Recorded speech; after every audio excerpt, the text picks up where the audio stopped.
Okay. Well, welcome everyone. Welcome. I think what's important to do, obviously you all joining in today to hear, to experience, maybe get some feedback about something that's on your mind. But before we get into that, I think it's important for us to ground ourselves. Now, some of you might be sitting down in your office. Some of you might be on the phone, standing somewhere. Some of you might be driving. So I want to take all that into consideration. When I say grounding, it doesn't necessarily mean that you close your eyes. So please don't, if you're not in a safe place to do so. But for some of you, it may help. What I'd like for you to do is wherever you are and whatever you're doing, I want you to just pay attention for a few moments to your breath. And just take 3 deep breaths. And as you do, open your mouth slightly to let out the air. And then take a nice deep breath in. Go for 3. And once you've done that, I want you to notice your feet, wherever they are, whether they're on a gas pedal or brake, or they're on the floor. Notice anywhere between your knees and your feet, and ground them to the floor, meaning really feel the contact of wherever your feet are placed. Make sure that you feel solid, supported.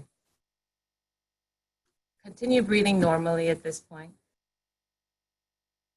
Now we're going to focus on our knees through our hips. If you're sitting, that's when you want to sink into whatever you're sitting on. If you're standing, you want to relax those muscles so that you feel more supported from the ground up. Now focusing on from your hips to your shoulders. You want to make sure that those muscles are also relaxed. Make sure your shoulders are relaxed. They're not creeping up towards your ears. Keep breathing normally again. And then finally, between your neck to the top of your head, and your shoulders to the top of your head, find any muscle or any tension and just relax it. What we want to do is just align all of those different parts of the body so it's supported. It's either supported by your ground, if you're standing, or supported by the seat that you're sitting in. And that will enable your body to be more receptive to the information I want to share today. Again, take another couple deep breaths.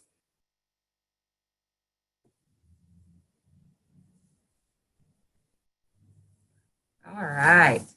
So hopefully you feel more grounded and with that, more receptive.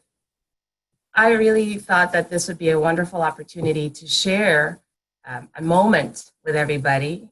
I know in the morning sometimes as things get a little crazy as we're getting ready for work or we're running to pick up kids, drop kids off, making breakfast, going to meetings. There's a lot going on in the morning. And I thought, if nothing else, this would give you all a moment to focus on you and wanting to bring you all together.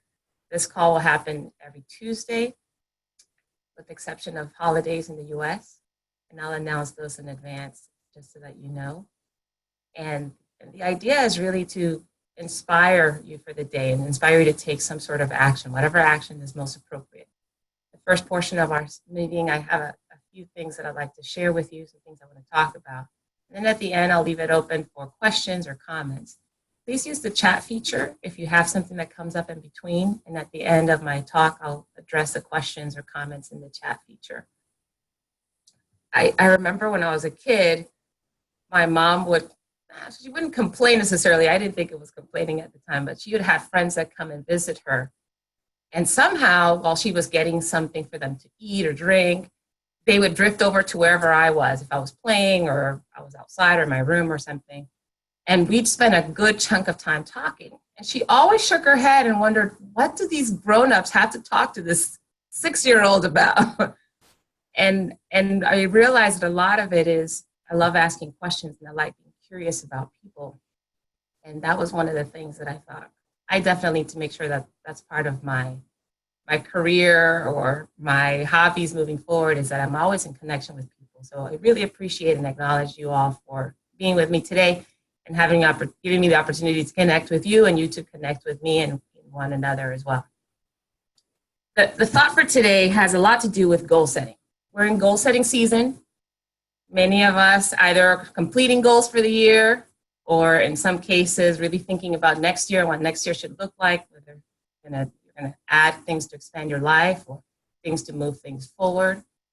And typically, once we start getting that ball rolling on goal setting, or even vision setting, as I like to start with, setting a vision, some voices might creep into the process. They're not always voices from other people, funny enough. They tend to be voices from our own mind. I'd like to talk a little bit about some of the voices that you might be hearing or that might creep into your setting, your goal setting once you begin. And let you know a little bit about the purpose of each voice, like what it's trying to accomplish, as well as maybe some ways that you can address it. You can solve, remove the voice from happening or diminish the impact that it may have. The first voice that you might hear as you create a goal are what I like to call the ants. Ants are the automatic negative thoughts. Now, the thing about ants is that they're the things that you hear whispering, oh, you shouldn't do that. What are you thinking? No, you can't do those things. You can't go back to school. You shouldn't take the time off. You can't go on vacation. There's too much to do. They're the can, the can'ts, the shoulds, the shouldn'ts. Those words are usually embedded in those thoughts. And the purpose of those automatic negative thoughts is really to confuse.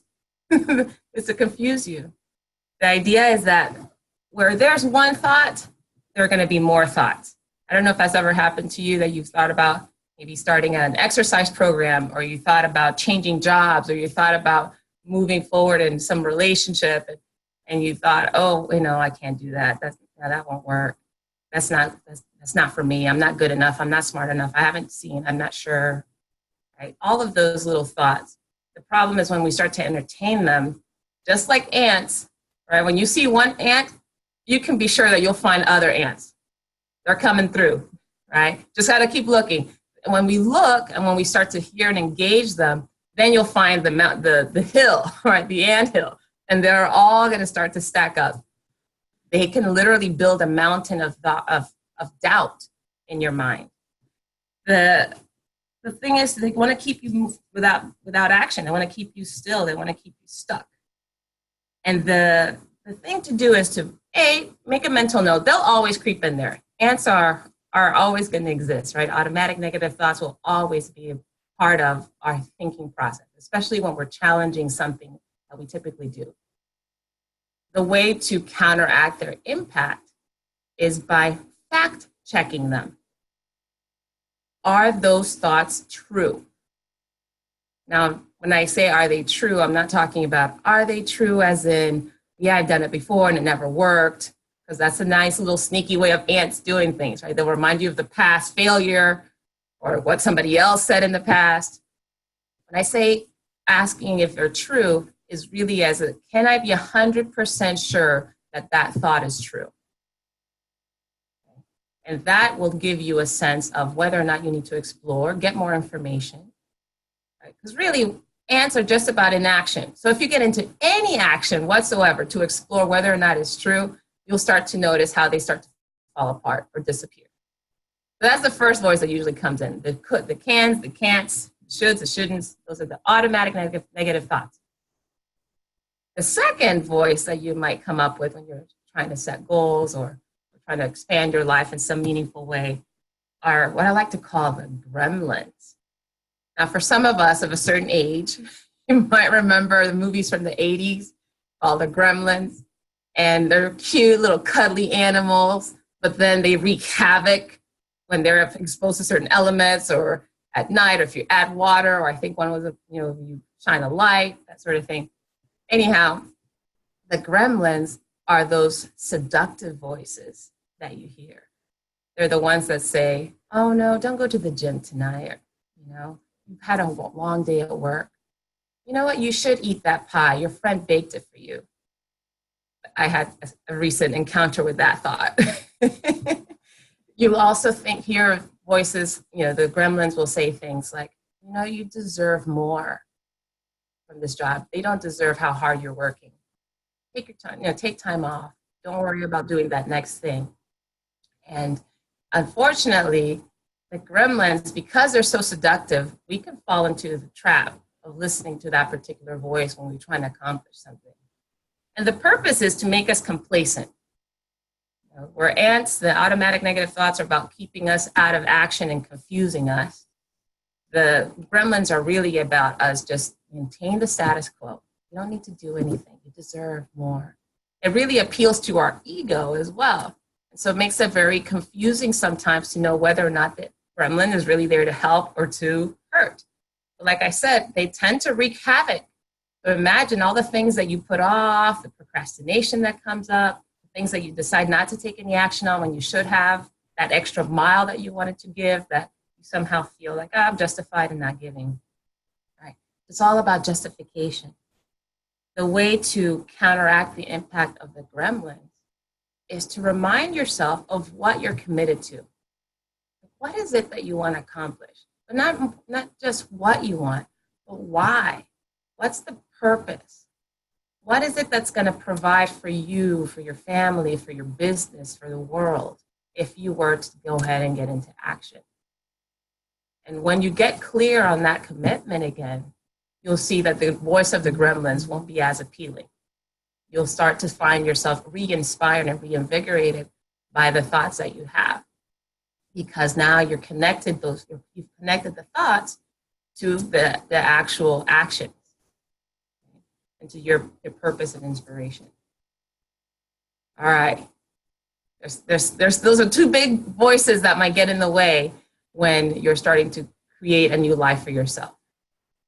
Now, take a deep breath. Or the last one. I told you I'd give you 3. So here's the last one. The last one is a little bit harder to pinpoint. And the reason is because it's very insidious. In fact, it might not even be a voice. It might be a sensation. Right? It might be a cloudiness or lack of clarity. So it's a little bit more subtle. And that third voice that sometimes keeps us from our dreams and our goals is the dragon. Now, for any of us who remember stories where a dragon was featured, most of the dragons were not the most positive creatures. But if you left them alone, they were cool, right? They're hidden deep in a cave somewhere or high up on a mountain. Nobody sees the dragon unless the dragon is provoked. The purpose of the dragon is to guard treasure. So if any of you are Lord of the Fans rings, you remember Smaug? Smaug is that dragon that was sitting in the cave surrounded by all this gold. And the treasure, when you're thinking about goal setting or changing your life in any significant way, are your dreams. The treasure are your ideas. The treasure are those passions and those gifts and those talents that you're really, that you really want to accomplish and put into the world. And the dragon, the purpose, is to protect us from being embarrassed. It might be to protect us from failure. It's protecting us from being vulnerable to others' opinions or ideas. Now, the challenge with the dragon is that it's, we know dragons and even in fairy tales, they can be deadly. So the dragon will do absolutely anything it can in its power to keep you from even touching that dream or that idea. And I'll give you an example because it can be so insidious. I remember I spoke with a mentor when I was thinking about starting my own business, becoming an executive coach and a professional speaker on my own. And I hadn't even really thought about the idea. I knew that I was making a transition that was important. And so I reached out to this mentor and I asked what feedback she had for me. And she said, Valerie, you're strong and capable. You can do anything you want. You really could. I was like, oh, thank you. That's very nice. And then she said, you should start your own business. And I remember as soon as she said that, the muscles in my stomach just clenched. I'm like, oh, I felt it. I didn't have any thoughts because I think I was frozen. I'm like, oh, okay. And she said, do something that scares you a little bit. Now, you might have some of that reaction if somebody starts to ask questions about what do you want to do next year? Where do you see yourself? You might have either some sort of visceral reaction like I did, when you feel some sort of tension. We did all that work in the beginning of this conversation to calm you and to ground you, because the tendency is for us to get tense when we're challenged. So that dragon will do that. You find some tension, pay it, notice it. Or you might also find there's another version. And when I work with my clients, I often see the version of the dragon could be that fuzzy, I'm not sure what my goals are. I don't really know what I want to accomplish. I don't know what I want to do. Now, there's nothing wrong with not being clear, like knowing 100% what is there to do. Here's the thing that is really insidious. If being unclear keeps you from taking any movement, any action, any steps to what it is in life that you actually want to do, it's likely a dragon trying to protect you, trying to protect that dream. Like, don't look, don't even try it, don't go there. So really start to notice if there's any of that showing up for you. Right? Those three voices are very powerful influencers on what we do, how we do it, if we do them or not, how far we go, how we start, when we start, how we stop, when we stop. Consider that those voices they serve their purpose, granted, because they make us think through making logical, rational decisions in some cases, right? There's nothing wrong with being safe. The challenge is those voices are usually activated in light of the things that we actually know and need that we want to accomplish in the world. And just to close that thought, the thing to do with any of those three voices, as I mentioned, keep noticing them. Any of those critters, whether it's an ant, whether it's a gremlin or a dragon, the best way to get them out of the way or to diminish the power and influence they have is to shine a light on them. You know how we used to magnifying glass when you were kids with the ants? That's really cruel, but some of you may have seen that. Right? Or with the gremlins, if you shone a light, they would destroy. Or even with the dragon, although the dragon might blow smoke and blow fire, in order for it to rouse from its slumber and to get out of the way, you're going to have to poke it a bit. And so those are the three voices that I want to challenge all of you today to really start looking at, noticing them. Make those thoughts conscious. And that way you can begin to identify them and decide, yeah, you know what, ants, not for me. Okay. All right. Take a deep breath. Now I'm going to unmute the call. And so if you have comments or questions, you may mute yourself if you prefer not to say anything. If you aren't saying anything, you might want to mute yourself. But what questions do you have, or what challenges do you face in these particular voices?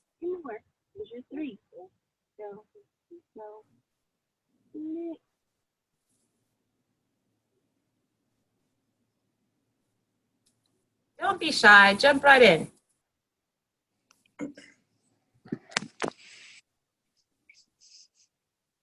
Hi, Valerie. It's Felipe from Rio. Felipe, hello. Well, thank you for being available for us today. And I was really thinking about the dragon. And it is very interesting to think about this association that you made according to the movies, and the dragon is really keeping the treasure, and that's really a loud voice sometimes. And I loved this sentence. I even took notes. So do something that scares you a little bit. I think it's important sometimes, most of the times, to ignore the dragon and dare a little, and to trust a little more. So I'm really willing to try it. Yay, I'm excited. It takes courage. It really does take courage to confront the dragon. Felipe, can you share with us something in your life where you noticed the dragons kind of crept in? Yes, so also thinking about the future, or plans for next year, and maybe a career transition. And of course, it's And the dragon, of course, keeps telling, well, but maybe you're going to a new place, or you're not going to be familiar with the culture. Maybe just be there in your comfortable zone. You're going to be good. You're going to be fine.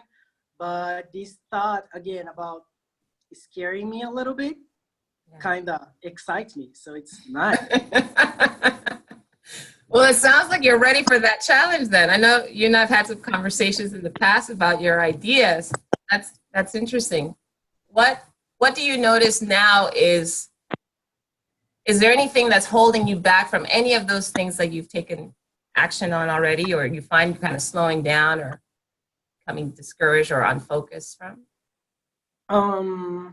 No, I think well, thanks to some of those conversations, I think I'm getting more ready, like ready to and I already started to take action on that.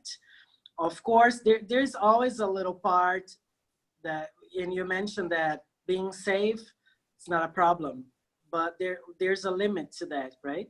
And I think I'm getting more used to that idea and getting more confident with that next move. So I don't think there is much more holding me back. I think it's much more about continue to take action and wait for the results, because they're gonna come. Yes. Fantastic. I'm excited for you. You got to keep us updated. I will. Yeah. Good. Anything you want to declare now? Because I also find here's another way. If you, like I said, shining the light. Shining in light is not just this. I see that thought as an ant, or as an automatic negative thought, or as a gremlin is trying to seduce me into not doing anything, or as a dragon trying to keep me away from my idea or the dream. It's not just about consciously in your mind saying and acknowledging those thoughts. It's even more powerful when you tell somebody. Aha, yes. So you have a wonderful platform today, Felipe, if you like, to actually share one of those things that you want and are committed to accomplishing next or in the future. Because now when you say it out loud, it's like all the dragons and the ants are like, ah! They're flying around. Don't say it. You can't tell other people. What if they come? Yeah. So yes, let me tell you. Let me scare them away. Yeah. So in 2019, by this time of the year, next year, I'm gonna be feeling very grateful for the the career change that I've made in the past months. And I might be a little still getting used to a lot of things, but I'm sure I have what it takes to keep going. Okay. And is there a specific career change that you've decided is the one? Are you moving away from Rio de Janeiro? Are you going? But what exactly is that change that you want? I really want an opportunity that I'm able to align my purpose, my personal values and purpose to my job. And there is a possibility for me to find it where I am, but there's also a possibility to find it outside. So I think it's gonna be more like of a change if it's outside, and I'm getting, as I said, more prepared to that if it happens. I can see it with distance. Uh, Before I couldn't, and now I can. So I think it's gonna be important. Okay. I'm gonna peel back one more layer. Are you okay with that? Yeah, sure. I'd love for you to actually declare what is the job that you're looking for. Not, I understand that you really want something where you know that you can have that where you are now, you know that you can be someplace else, but there's something more about why you want this change that I haven't quite heard yet. Like, what is it that is driving you to even look? Okay, so I want a job that brings me the butterflies inside my stomach again. And I think and I want that new job to compensate me financially in the way I think I deserve today. Okay. So you want the when you say butterflies, what does that mean exactly? I wanna go outside of my comfortable zone. I wanna feel, I don't know, just like the song says, chip thrills. I want You want cheap thrills from your job. to feel, yeah, a little bit more of chip thrills more often. Okay. So it sounds like, and correct me if I'm wrong, it sounds like over the last few years, months perhaps, you found that, I'm not challenged as much as I would like to be. There's a lot more that I want to offer. That's, yeah. So it's not cheap thrills. They're actually quite expensive. They're valuable thrills. You want to have valuable thrills. Yeah, and being challenged. Are there, if you had clarity on, is there a particular company that you want to work for that you find that would give you that valuable thrill?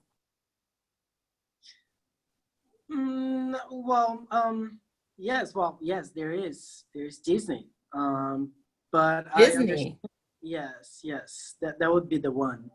Well, let's talk Disney. Let's not just talk value thrills. So here's again, and it might be the gremlins for some of us. Felipe, this isn't unique to just you. And I'm gonna, in a moment, open it up for others to comment on this. The more specific we can get is one thing to say, oh, I have all these thoughts in my head, these doubts and ideas. And another one to say, I have this thought that I want to work in a multi-billion-dollar company in the United States. And that multi-billion-dollar company is Disney World. A Disney company, right? A Disney company. Or it's another thought to say, I want to run a marathon. I want my body to be strong and capable enough to run a marathon. You hear the difference between saying something like, I want to run a marathon and I want to get in shape. I'm just going to be healthy. Yes. So shine the light on the specific, even though you may not know how to get to the specific, what you'll find is your mind will start to connect dots for you. You'll hear information that all of a sudden seems relevant for running a marathon. You will hear people who have said, oh, I'm going to Orlando for the holidays because my uncle works there. Right? You will notice things start to come to you. You will have a keener hearing, more specific you can be. Is that helpful? Oh, yeah, definitely. Yes. Thank you. Okay. So good. So Disney it is. We'll be pulling for you. Thank you. Anything else? I think for the moment that would be it. Yes. That'd be it? Okay. Good. Thank you, Felipe, for sharing. All right, who's next? We have some time left. I can take a couple of questions, or if you have something you'd like some coaching around.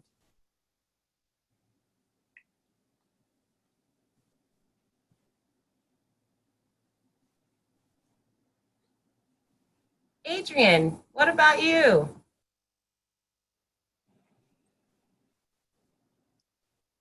What are you thinking? Or even just tell me, when you hear me talk about those three creatures, what comes to mind, or how do you see that have an impact on your life?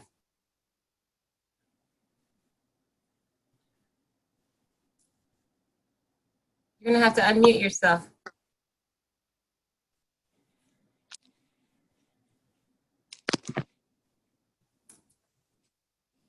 I can't hear anything. You're going to have to unmute. Or can you write in the chat?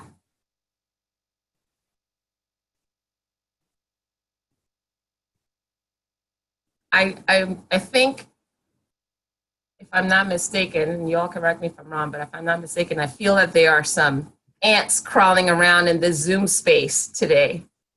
Like, I can't say anything out loud. I don't know these people, or I'm not sure what to say, or there might be some ants crawling here. And if that's the case, that's not going to work. Okay, let me unmute you on this end. All right, give me 1 second. Yeah.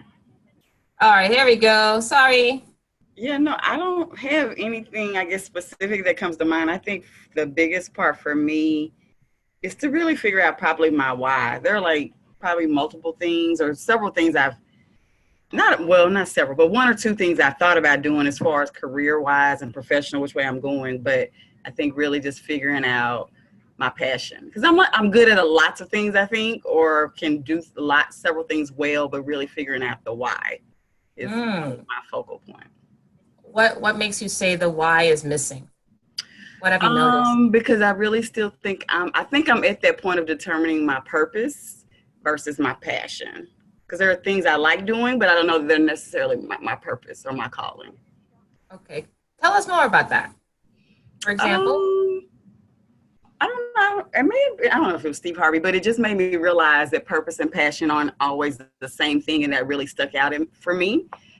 Because again, I figured out that I do have strengths and skill sets, more kind of taskmaster, administrative planning, event planning, things I do well, but I don't know. I want to make sure confirmation that's actually my purpose.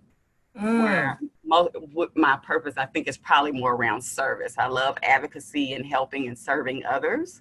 Yeah. And really probably just more with my background in social work. I do like a lot of what you're doing, the training. And so there will be some event planning in there, but I think training and group facilitation, engaging others. I have a love for people. So again, I think the purpose and passion are very different. And just figuring out if there's some, a happy marriage of where those lie in between and what that looks like. And so, just some delineation between the two. It's interesting. I don't know if I've heard it quite that way before. So are you saying then that the things that you do well, that you have a lot of experience doing, are you passionate about those things? I am. So like I'm in the space with diversity and inclusion. And so I don't know that it'll always be construction, but to probably take that more to a 30,000 foot level and figure out, I think doing that probably in a training space to some degree, I think is what yeah.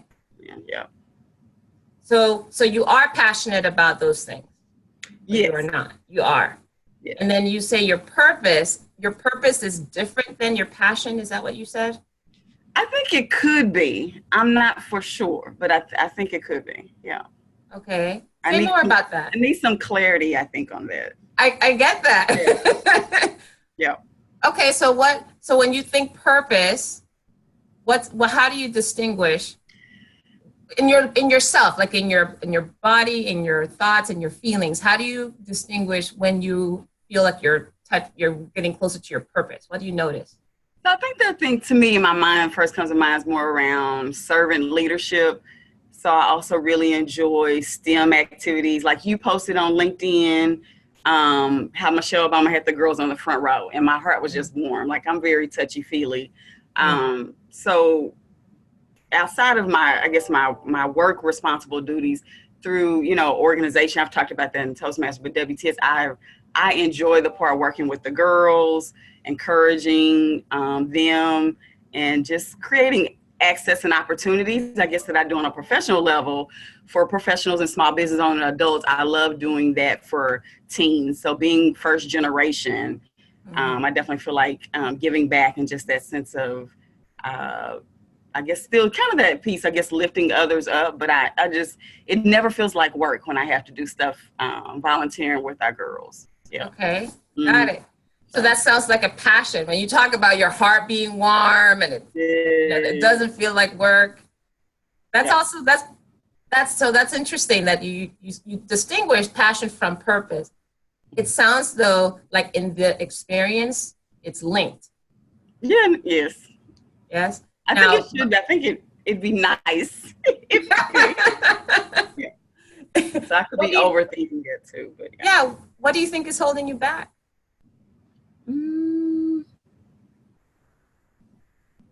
I don't think anything at this point. I mean, I'm really in a good space, and we talked about that. I mean, I think there were some limitations this past year, but I'm really in a good place, I think, again, to kind of process and plan and execute to go forward. Okay, what's the next step? Like I said with Felipe, you got to shine the light on what exactly is that you're committing to. You got to I'm declare very it. analytical. I don't know. I mean, I'll probably kind of try to write, journal some things out after the call. But for me, just figuring out the why and what that needs, what that looks like. So, tying in everything I said with purpose and passion, and just really clearly being articulate about what that is. Yeah. Okay, so part of your process to get to that why is you're going to be journaling, right, to Yes. reflect on that and analyzing what your thoughts are. What else do you do to get clarity on your why and your purpose? That's probably it. I don't know. That's probably it. Yep.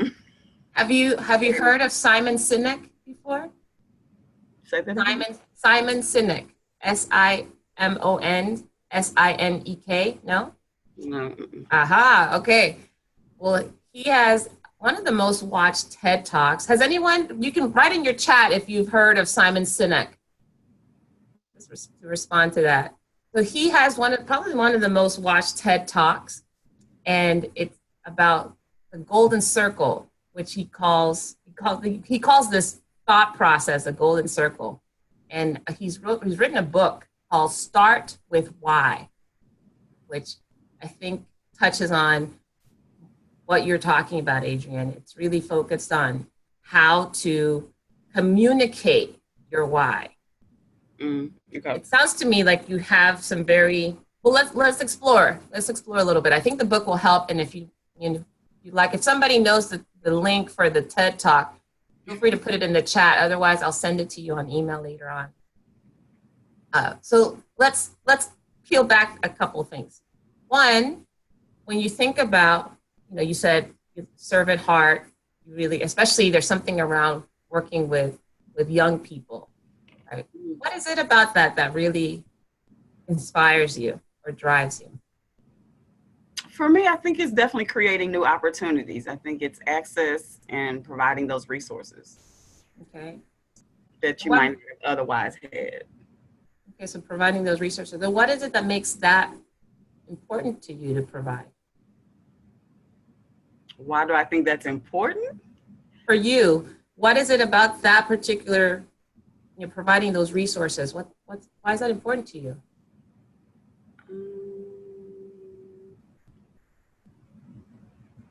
I don't know. I'm passionate. Definitely. I mean, education is important to me. I think.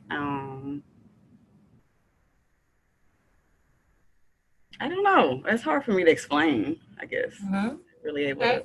Yeah. Well, just take a look and see at what point in time did you notice that was something important to you. Yeah. No, like what do you see? What do you notice? What I notice about that being so important? Like, at what point in time did that become important to you? No, I think like definitely my childhood and upbringing. Again, I think being first college generation. I mean, I was active in programs like Inroads. I just feel like it was the key or the difference for me. I mean, I didn't really have a mom or auntie or family, I guess, to navigate that roadmap. But again, I think through my church and just seeing, I guess, progressive upward mobility, going to church with doctors and lawyers and Commissioner Price, but I think seeing beyond what my reality was. But I think it was enough to connect the dots to aspire and dream for more. Okay. Absolutely. So you're the first person. Internships. I did an article once before I don't know if I was in my 20s or something, Rolling Out magazine. And so she did, I guess based on, her interviewing me, it said internships make the difference. And so again, I think internships, access again to those resources and opportunities are key, to whatever you aspire to be or go in life. But just having access to those type of things, I think are really important. Got it. They help you dream, I guess, for me.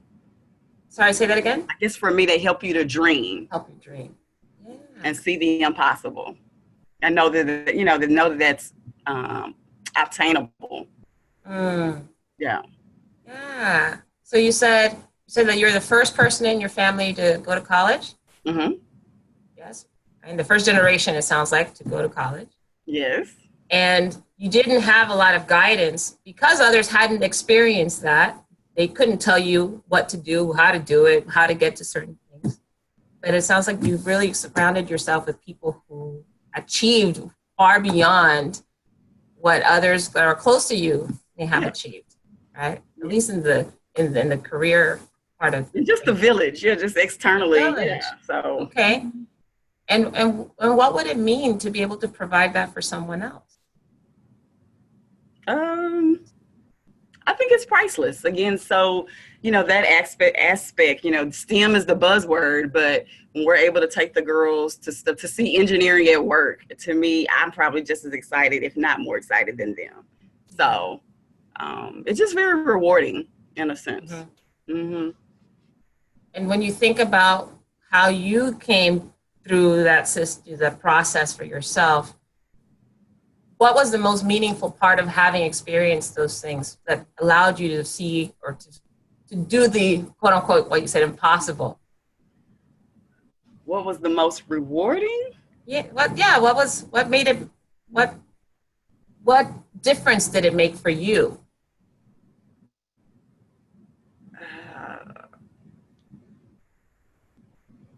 I think it just speaks to my story about being, where I am today, the opportunity to be, I guess, more in a leadership position or president of WTS. I think it just speaks to my roadmap. I'm struggling with answering that. I don't know.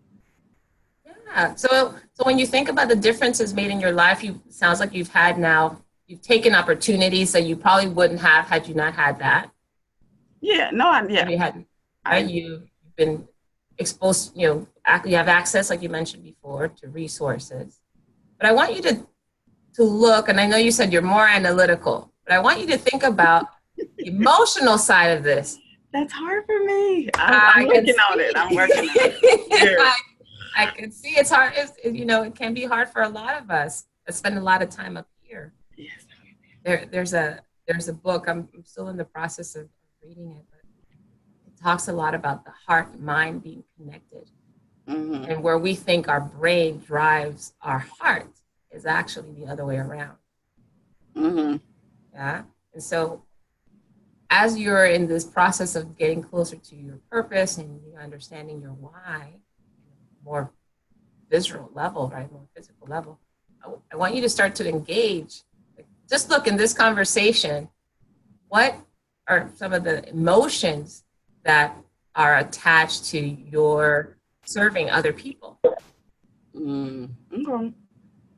No, like that's a question. I'll go back to my feeling chart. I have this chart with lots of adjectives and descriptors and stuff. So good. Well, think of one of those words that fit best and share that.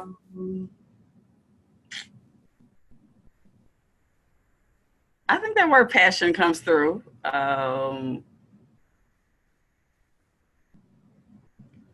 don't know, helpful, supportive, encouragement. Okay. Yeah. Okay. Those could be emotions. When you they're tied to them. What about when you the times that you have been working with young people, the times that you have been able to provide those resources or the direction, what emotion does that inspire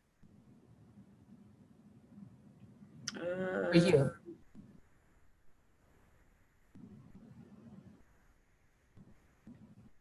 No, I can't think of an emotion. I'm struggling with emotion.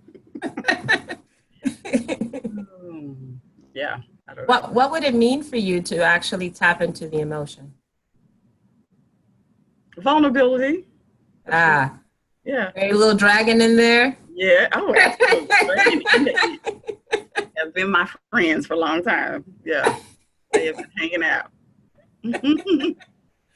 Yeah, the challenges. Yeah, we have a tendency to want to protect what we think is most treasured. The challenge, as I was saying when we're talking about the dragon, is that although it does serve a purpose, right, that there are some things that we want to protect that we don't want to see negatively impacted. When you're talking about your treasure, Mm-hmm. you're also talking about your gift. Oh, wow. Okay, so when I say treasure, I'm not just talking about like, oh, well, I don't want anybody to know or steal it. But, it's kind of like when you think about a closed fist could protect whatever's inside the fist, but it makes it very hard to give to someone, Mm-hmm. whatever's in that fist that you're protecting. So consider your treasure being your gift. And the vulnerability also points to how valuable that gift is. Mm-hmm. Right? Now, the challenge, like I said before, when it comes to dealing with the dragon, because it's so insidious, is all you probably, as we're having this conversation and I keep poking, trying to ask these. Yeah, you're probably having some sensations about it, like maybe there's some tension someplace, or you find yourself wanting to deflect, or you've been really generous. You've been sharing, obviously, your thoughts and ideas. I would challenge you to start looking at what is it that dragon is protecting. Mm. What exactly is that? Okay, so let me ask you. We have time. Let me ask you. What is that vulnerability that what is it? So you say you don't want to be vulnerable. Vulnerability is challenging, right? That's what you said. So what are you vulnerable to? What is it that dragon is protecting? I think myself. I think I'm in my own way at this point. Say more about that. It really answers your question. Well, say more about that. That's a good start. Yeah. I think you're spot on. Just not to belabor that, how you opened up with the ants and the dragons.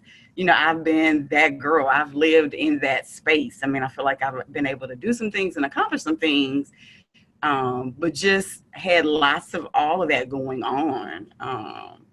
And so I'm definitely ready to move forward, but that's where I have lived definitely for the last couple of years.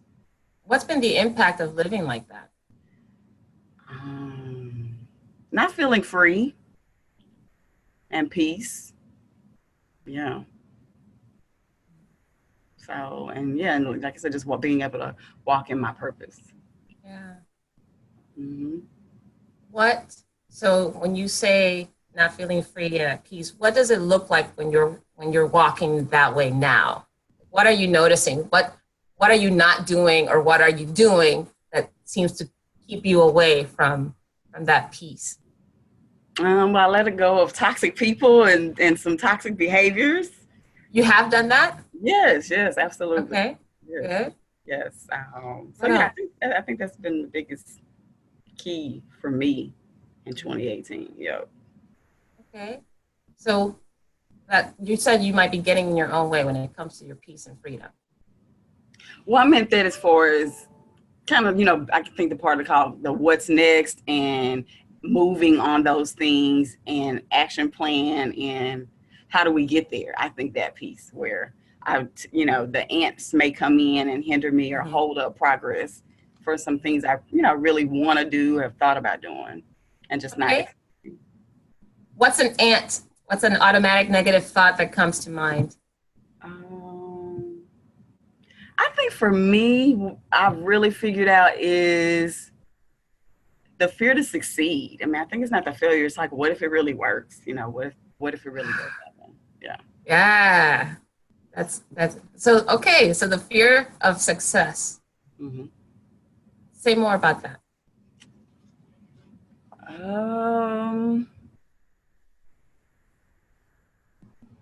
Yeah, man. So your question, the ants, I think the ants are the self-doubt or what's been the, low self-esteem or self-worth. And so I think the ants have kept me from stepping out on faith and to walk in those things that I really know could be.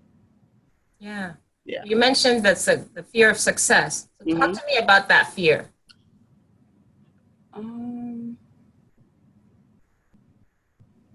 Because I probably always want to have the think it through piece, right? I wanted to have a plan and work out. And I'm, as I I won't say get older, that's your word, but as things evolve and more better understanding, I know that, the majority, it has to definitely be on faith. But the other piece is, kind of you said that, but there's another guy I know very well. He's just like, you always got to start somewhere. Don't wait for everything to line up and all of that. The thing is to get started.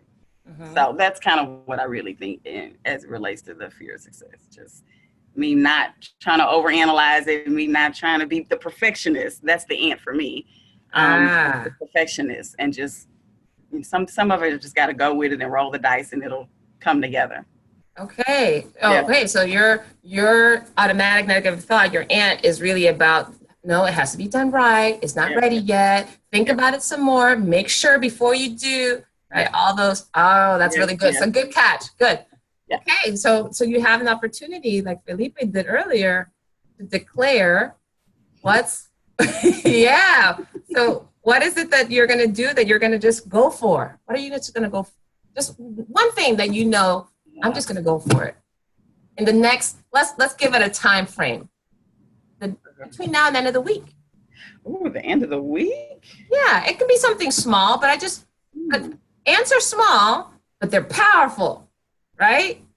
The actual insect, they're small, but they're powerful. So you got to do something that's small and powerful. Okay. So what could that be between now and the end of the week? A little baby ant. A baby step, not an ant. We don't want ants. I don't know, by the end of the week, like. Okay, between now and the next call, which is next week. Valerie, I really have to think about that. I don't know. I'm not sure.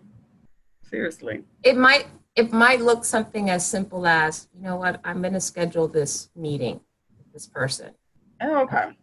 It could be, I'm going to start Googling this particular your organization, or I'm going to link in with it literally could be that type of baby step.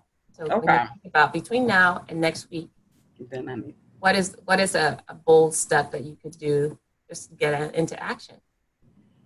Start back reading. I've really been on my Brene Brown books, but if not her, then I have a couple of books that are, to start back reading, which I have not done in quite some time. Is that part of the perfectionistic? No, I think I've just gotten sidetracked. So I don't multitask well. I've just had lots going on. So. Okay, reading is great, but I want you to attack something that your perfectionism has been slowing down. Yeah. Don't try to bob and weave here. I see what no, that makes sense. I definitely probably can think of 2 or 3 people to connect with. That's doable for sure. Okay, write them down. Okay.